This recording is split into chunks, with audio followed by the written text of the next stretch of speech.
तो आज कोई रिवीजन नहीं, सबसे पहले शुरू करेंगे हम लोग वॉल्केनिज्म। ठीक है। The term volcano, what do mean by that? Volcano means ज्वालामुखी। तो ज्वाला मीन्स आग, मुखी मतलब आप सबके घर में कोई ना कोई होगा ज्वालामुखी। स्पेशली फॉर यू हो सकता है, जरूर नहीं कि समाज के लिए हो, आपके लिए हो सकता है। गुड।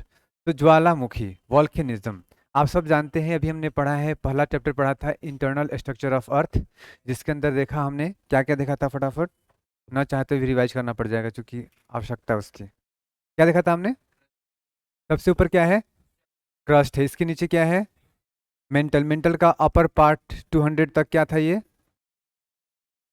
ये क्या बोलते हैं इसको? Litho sphere. ठीक है। इसके जस्ट नीचे आना शुरू करोगे लगभग 80 टू 200 फर्दर। कितना? 80 टू 200 किलोमीटर तक। तो क्या दिखेगा वो? एस्थेनोस्फेयर बोलते हैं। इसमें क्या है? मैग्मा है ना यहाँ पे। इसको हम लोग कुछ और भी नाम देते हैं, क्या बोलते हैं? एस्थेनोस्फेयर। इसकी चौड़ाई कितनी है, थिकनेस? 80 टू 200। हम सब जानते हैं कि यहाँ पे मैग्मा है, और ये स्टैटिक कंडीशन में है या मूविंग कंडीशन में है? मूविंग में। ऑलरेडी जब मूवमेंट होगा, सकता है कि जो भी वहाँ पे रेडियो एक्टिव एलिमेंट्स हों, उनका मूवमेंट होगा, संचलन होगा, उनके संचलन से इकट्ठा होते ही वो क्रिटिकल मास एक्वायर कर सकते हैं, और वहाँ पे रेडियो एक्टिविटी शुरू हो सकती है, और उससे ऊर्जा निकलना शुरू हो सकता है। राइट? इतना क्लियर है? तो आप ये बताओ, मान लो ऊर्जा निकलना, वैसे बताओगे मुझे, जनरली एक नॉर्मल साइज का जो एटम बम ब्लास्ट होता है उसमें कितनी ऊर्जा निकलती होगी?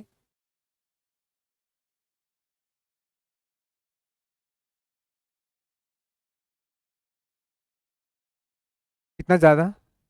जैसे मैं कहता हूँ ज्यादा कम से बात समझते हो, जैसे मान लो तुम्हें कह दिया मैंने 1 डजन बनाना, समझ में आया कितना होता है? 1 किलो चीनी, समझ में आया कितना हुआ? लेकिन मैंने कहा 100 जूल एनर्जी, समझ में आया कितना हुआ? नहीं है ना? मैंने कहा 50 डेसिबल साउंड, समझ में आया? अभी क्लास शांत है, कितना आवाज है क्लास का जब मैं नहीं बोल रहा हूँ, कोई नहीं बोल रहा, बताओ कितना होगा? नहीं आइडिया है? 0.5 डेसिबल? कितना सुन सकते हो तुम?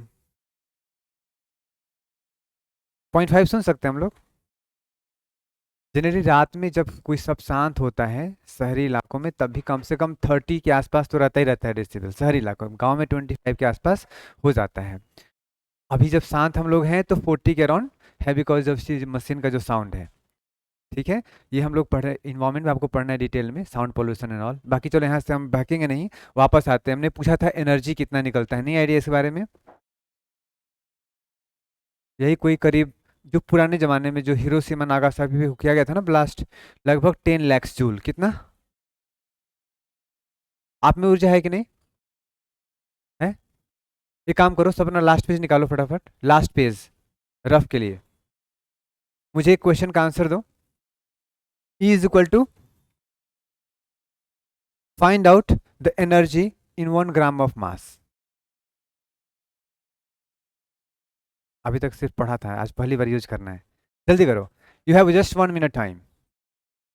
Find out the energy present in 1 gram of मास, क्योंकि इसको मैं कनेक्ट करने वाला हूँ यहाँ पे। प्रेजेंट जो भी हमारे पास क्या है, रेडियो एक्टिव एलिमेंट्स है, केमिकल रिएक्शन हो रहा है, उनके डीके हो रहा है, उस ऊर्जा निकलती है। तो कितनी ऊर्जा निकलती है, थोड़ा आइडिया हो जाए, कभी नहीं भूलोगे लाइफ में। प्लस में सी सेट की क्लास, मैंने कहा यहाँ पे मास इज इक्वल टू 1 ग्राम।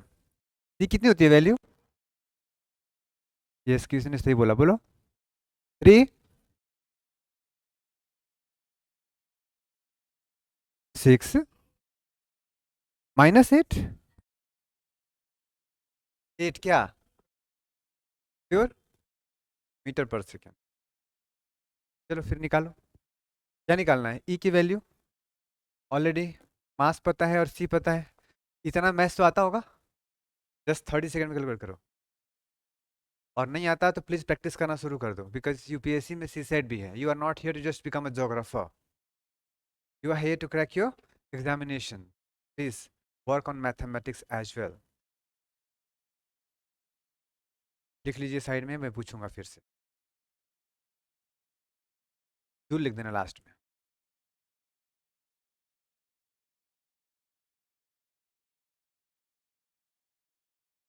ई की वैल्यू निकालनी है, कितना ऊर्जा है। मात्र समय दूंगा आपको 1 मिनट का, इससे ज्यादा नहीं।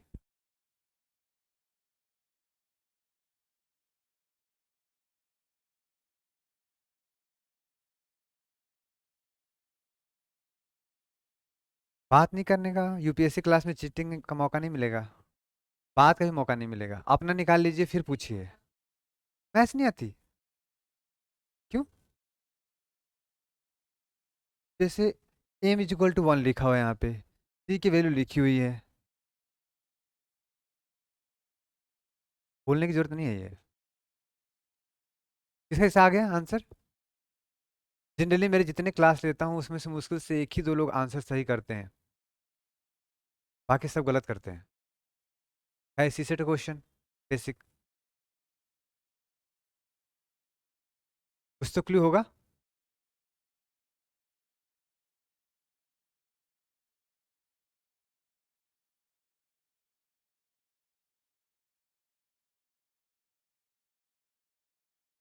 कोई बना क्यों नहीं रहा है? यस। हाँ तो कर लो। हो गया। गलत है। गलत है। बोलो कोई भी बताओ। हालांकि सीसेट में नहीं पढ़ाने वाला हूँ, बस ये क्वेश्चन जरूर बता दूंगा मैं।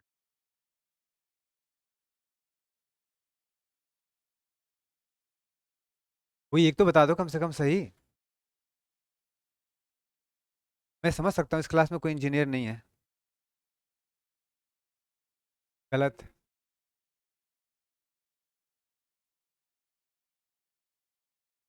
क्या?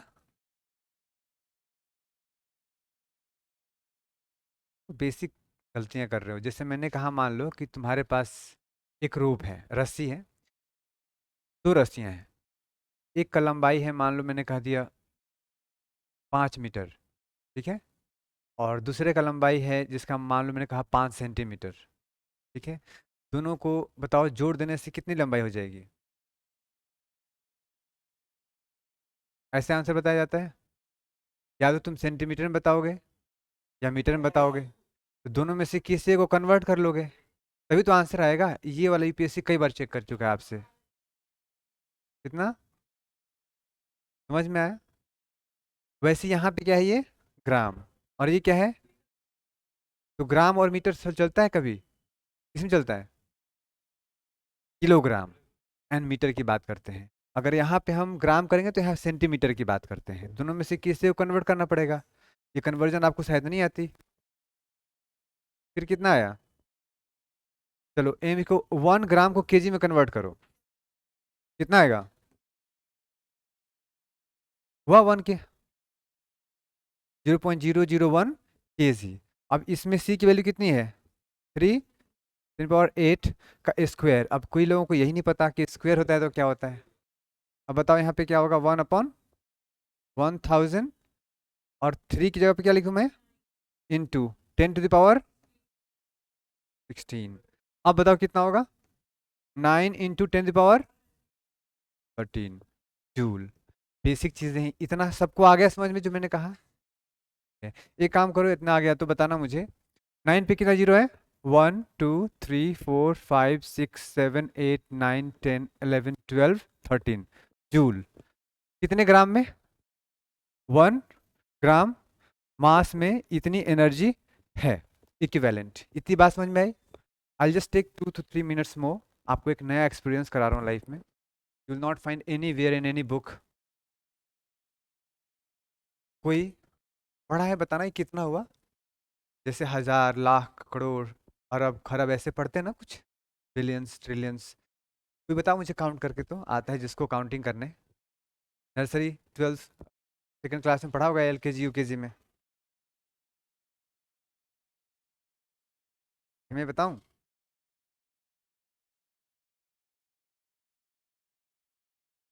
गलत।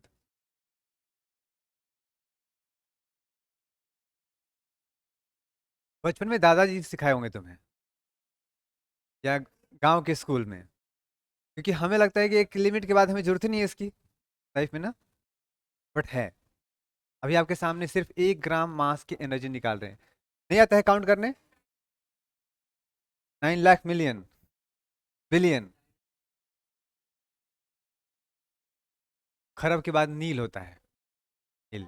अगर नहीं आता है तो दोबारा रिपीट रिपीट करता हूं मैं, देखो ध्यान से। हिंदी में कैसे करते हैं? इकाई, दहाई, सैकड़ा, हजार, 10,000, लाख, 10 लाख करोड़, 10 करोड़, अरब, 10 अरब, खरब, 10 खरब नील। क्या बोलते हैं? नील। NIL, नील। 10, 9 क्या हो गया? नील। ध्यान रहेगा।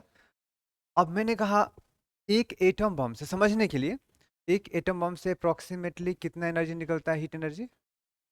10 लैक्स जूल बताया था ना अभी थोड़ी देर पहले। 10 लैक्स जूल। तो ये 9 नील किसी को समझ में आएगा नहीं। अगर मैं इसको 10 लाख जूल से डिवाइड कर दूं तो जो भी अमाउंट आएगा उतना एटम बम के बराबर एनर्जी हो जाएगा। इतनी बात समझ में आई? देखो ये है 9 नील। अब मैंने कहा कि एक बॉम्ब में 10 लाख जूल एनर्जी होती है। अगर उसको एक बॉम्ब से मैं डिवाइड कर दूं, कितने बॉम्ब के बराबर हो जाएगा, समझ में आएगा? 10 लाख लिख दूं? कितने जीरो हुए? ये हटा दूं यहाँ से, कितना आएगा? 9 पे कितना बचेगा? कितना आएगा 6 जाने पर? 1 2 3 4 5 6 7, ज्यादा हो गया क्या ये? अबे रुको। 3 4 5 6, 1 2 3 4 5 6, हटाओ। अब बताओ ये कितना हुआ? 9।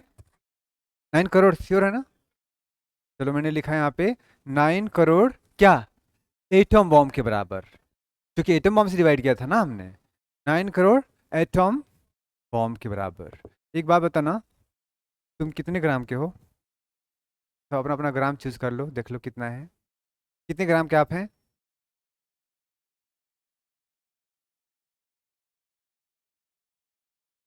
60,000 ग्राम।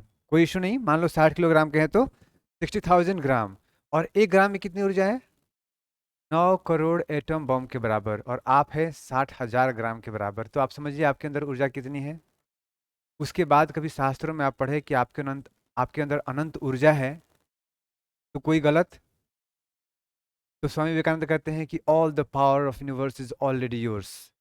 You have infinite power, you can do anything and everything, believe in that, do not believe that you are weak, stand up and express the divinity within you. तुम्हारे अंदर जो दैवीय शक्तियां हैं, देवत्व है, उसको जागृत करो। और जो चाहते हो जीवन में वो पालो। कोई गलत है इसमें?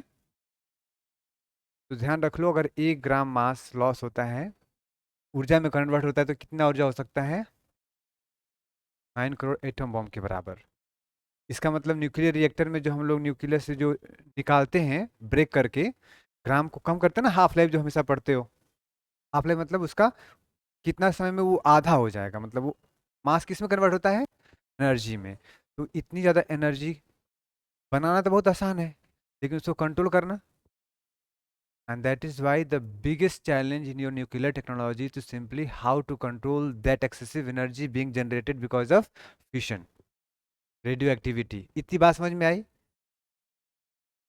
समस्या ये है कि आपके अंदर भी ऊर्जा कुछ उसी रेशियो में है, आपको भी कंट्रोल करना सीखना है। And use it positively at the right place right time. ठीक है? चलो आगे बढ़ते हैं। तो ये समझ में आ गया कितनी ऊर्जा होती है यहाँ पे। अगर आगे समझ में तो पीछे बढ़ते हैं वापस से। देखो, यहाँ से एनर्जी, इतना एनर्जी क्रस्ट को ब्रेक कर सकता है, तो it will try to come out from different places on earth. इसे हम कहते हैं वॉल्केनिज्म। जो भी हमारा एस्थेनोस्फीयर में, दुर्बल मंडल में मैग्मा है, वो मैग्मा अपना रास्ता ढूंढता है कहाँ आने के लिए? और सरफेस पे आने के लिए। जो भी वीक जोन होगा अर्थ क्रस्ट में, वहां से आ जाएगा ऊपर। क्या हो जाएगा हमारा? Earthquake, volcano. ठीक है? और वॉल्केनिज्म क्या होता है? Volcano versus volcanism. कोई कह दे आपको ज्वालामुखी और ज्वालामुखी क्रिया में क्या फर्क है? Simple, it is a process. ठीक है, वॉल्केनिक एक्टिविटी की घटना को हम क्या कहेंगे? ज्वालामुखी प्रक्रिया या ज्वालामुखी क्रिया भी कह सकते हैं। क्लियर इतना? चलो, दो बातें आपने बता दी। फास्ट वॉल्केनो क्या है, मैग्मा क्या होता है? जब तक ये अर्थ सरफेस के ऊपर नहीं आया है, मैग्मा है। The moment it comes earth surface called lava. Causes of volcanic eruption,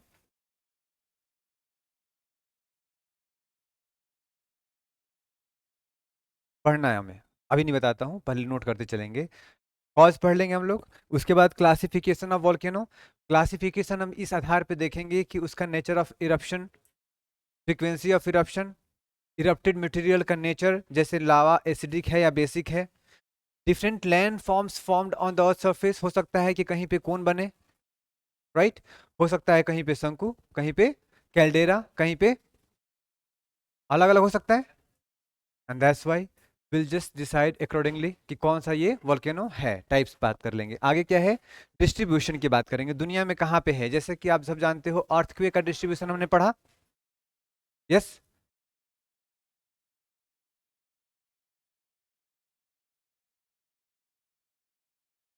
B positive, मैं भी रिफिल होने जा रहा हूँ। इसका टाइम होता है ड्यूरेशन, ये आप लोगों के एग्जाम के लिए इंपॉर्टेंट है। मुखर्जीनगर में आग लगी, काफ़ी न्यूज़ में बना। फायर सेफ्टी बहुत ज़रूरी है, so it's very important for you to please go through the all norms of government of India and fire safety जो मैकेनिज्म होते हैं, जैसे कि इसका टाइम ड्यूरेशन कितना होता है, इसके अंदर कौन सी गैस होती है। ठीक है, ये सब क्वेश्चन पूछा जा सकता है आपको, क्योंकि आप IAS the best brain of India, you don't know about it, तो can you expect the same from a labourer? It's very important for you to just have idea about that. Good, तो ये सब हमें पढ़ना है। Volcanism पढ़ लिया हमने, पढ़ना है कि मैग्मा लावा क्या होता है देखा हमने, फिर पढ़ेंगे इसका कारण क्या है, उसके आधार पे बने डिफरेंट लैंडफॉर्म्स, और अलग अलग आधार पे देखेंगे कि टाइप्स ऑफ वोल्केनो क्या होता है। इसके बाद क्या देखना है हमें, डिस्ट्रीब्यूशन, दुनिया में कहाँ पे ज़्यादा, कहाँ पे कम और क्यों। आगे क्या है, इफेक्ट्स, प्रभाव क्या हो सकता है, और फिर उस प्रभाव का निवारण, how we can really mitigate, can we stop the volcanism, can we stop earthquake happening, we can simply mitigate, उससे हम लोग होने वाली दुर्घटना को कम कर सकते हैं, हजार्ड को कम कर सकते हैं। तो ये सारा हमारा टॉपिक देखना है। चलो शुरू करते हैं यहाँ से। वॉल्केनिज्म क्या हो रहा है यहाँ पे, लावा निकल रहा है। अभी मैं क्वेश्चन पूछ देता हूँ, बाद में आपको आंसर करना है। आप अभी बता सकते हो कि जो लावा बाहर आ रहा होगा इसमें से, ये एसिडिक होगा या बेसिक इन नेचर होगा, क्षारीय होगा, अम्लीय होगा? मेरी क्लास में बैठे हुए मतलब आपको आइडिया होना चाहिए, अभी हो ना हो, क्लास एंड होते होते आइडिया हो जाना चाहिए। मैं इसका आंसर नहीं करूंगा, दोबारा फिर से पूछूंगा, थोड़ी देर बाद आने वाला है। ठीक है, आगे बढ़ते हैं हम लोग। ये हमारा टॉपिक है, तुम्हें पढ़ना है डिटेल में। ठीक है, आगे बढ़ूं? Okay, come. The very first, volcano क्या होता है बता दिया मैंने। जब अर्थ सतह को ब्रेक करके जब मैग्मा बाहर आता है मिसलावा के रूप में, उसे क्या बोलते हैं हम लोग? ज्वालामुखी। इस प्रक्रिया को क्या बोलते हैं? ज्वालामुखी प्रक्रिया या वोल्केनिज्म। डन। इसके बाद मैग्मा क्या होता है, आपकी मर्जी, बेसिक चीजें हैं, लिखना चाहो लिख लो, नहीं लिखना चाहो मत लिखो।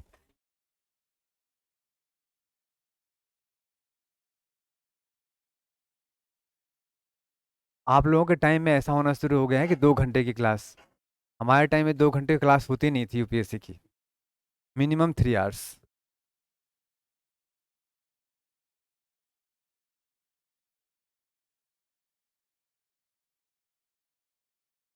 ऑफ कैमरा पूछना बता दूंगा।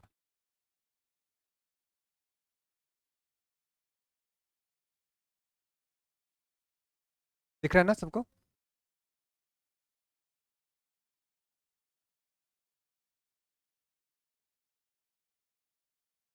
सुनो ध्यान से, आज की क्लास अगर समझ जाओगे, उसके बाद सिर्फ आज की क्लास में ही कॉन्सेप्चुअल क्वेश्चन जितने भी आज तक आईएएस में पूछे गए हैं या किसी भी स्टेट पीसीएस में, बिना कॉपी या किताब पढ़े आंसर कर सकते हो।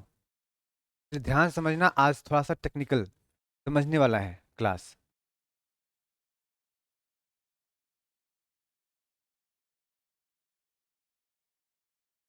वोल्केनो हो गया, आगे बढ़ो। जो लोग नहीं लिख पाए फोटो खींच लो। घर पे लिखी चीजें हैं। डन, आगे बढ़ो। वैसे भी समझ में जो नए लेट्स है वो देख लो आराम से। वोल्केनो मतलब पृथ्वी के अंदर जो मैग्मा पड़ा हुआ है हमारा, वो किन्हीं कारणों से पृथ्वी से बाहर आ गया तो वोल्केनो बोलते हैं उसको। इस प्रक्रिया को वोल्केनिज्म बोलते हैं हम लोग, ठीक है। जब तक धरती के नीचे, सरफेस के नीचे है लावा, उसे क्या बोलते हैं? मैग्मा। जैसे वो बाहर आ गया तो लावा। मीन्स जो मोल्टेन मटेरियल है, मोल्टेन मतलब पिघला हुआ पदार्थ, धरती के नीचे जो बहुत गर्म है, जनरली 700 लेके 1300 डिग्री सेल्सियस तक उसका टेम्परेचर होता है। कितना? 700 से 1300 के आसपास इन जनरल होता है। वो जब बाहर आता है तो उससे हम लोग क्या बोलते हैं? लावा। अंदर है तो ठीक वैसे ही जैसे आपका घर का नाम सोनू और यहाँ का अभिनंदन। एग्जाम्पल दे रहा हूँ। तुम्हें कोई बोलता है ना सोनू, टोनू, मोनू, कुछ भी, तो इसका घर का नाम